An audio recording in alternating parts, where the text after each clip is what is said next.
In the late 19th century, diamonds were discovered in South Africa, sparking a frenzy akin to the California gold rush. The world was mesmerized by these sparkling gems, which had until then been a rarity reserved for the elite. Among the prospectors was Cecil Rhodes, a British businessman who saw an unprecedented opportunity. In 1888, he founded De Beers Consolidated Mines, which soon monopolized the diamond trade, transforming it from a fragmented industry into a well-oiled machine. De Beers didn't just mine diamonds, it controlled them. Rhodes and his successors understood that to maintain the allure and high value of diamonds, supply had to be strictly regulated. They created a cartel where supply and prices were tightly controlled. By owning the majority of diamond mines and employing strategic stockpiling, De Beers ensured that diamonds remained scarce and expensive, even though they were, in reality, relatively abundant. In the 1930s, the world was in the throes of the Great Depression, and diamond sales plummeted. De Beers needed a strategy to reignite desire for these precious stones.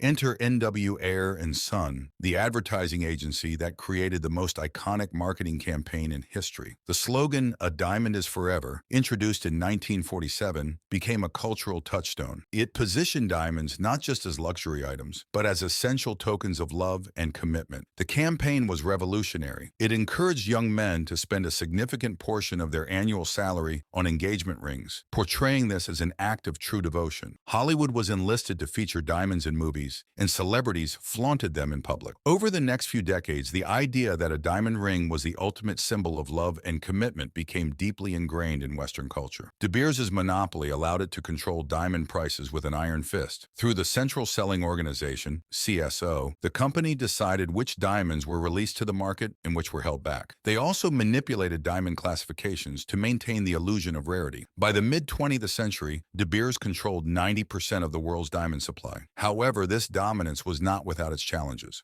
Throughout the 20th century, new diamond sources were discovered in Russia, Canada, and Australia, each posing a threat to De Beers' control. The company responded by negotiating with these new producers to bring their diamonds into the fold of the CSO, thus maintaining its grip on the market. While De Beers crafted an image of romance and luxury, a darker story unfolded in various parts of the world. Diamonds, due to their high value and ease of transport, became a favored currency for financing conflicts, particularly in Africa. These so-called blood diamonds, or conflict diamonds, were mined under brutal conditions, with profits often fueling civil wars and human rights abuses. The most notorious example is the civil war in Sierra Leone during the 1990s. Rebel groups like the Revolutionary United Front, RUF, used forced labor to mine diamonds, selling them to fund their insurgency against the government. The horrors included amputations, slavery, and widespread violence, all financed by the illicit diamond trade. Similar patterns were observed in Angola and the Democratic Republic of Congo, where diamonds fueled prolonged and bloody conflicts. The global outcry over blood diamonds led to the establishment of the Kimberley Process in 2003, a certification scheme aimed at preventing conflict diamonds from entering the mainstream market. Countries that are part of the Kimberley Process must certify that their diamond exports are conflict-free. While this was a significant step forward, the system has been criticized for its loopholes and enforcement issues. De Beers, recognizing the damage that the blood diamond narrative could do to its carefully crafted image, publicly supported the Kimberley Process. The company also began branding its diamonds as ethically sourced, appealing to increasingly conscientious consumers. In the 21st century, De Beers' influence has waned somewhat. The rise of independent producers and the advent of synthetic diamonds have introduced new challenges. Lab-grown diamonds, in particular, offer a cheaper and ethically clear alternative to mined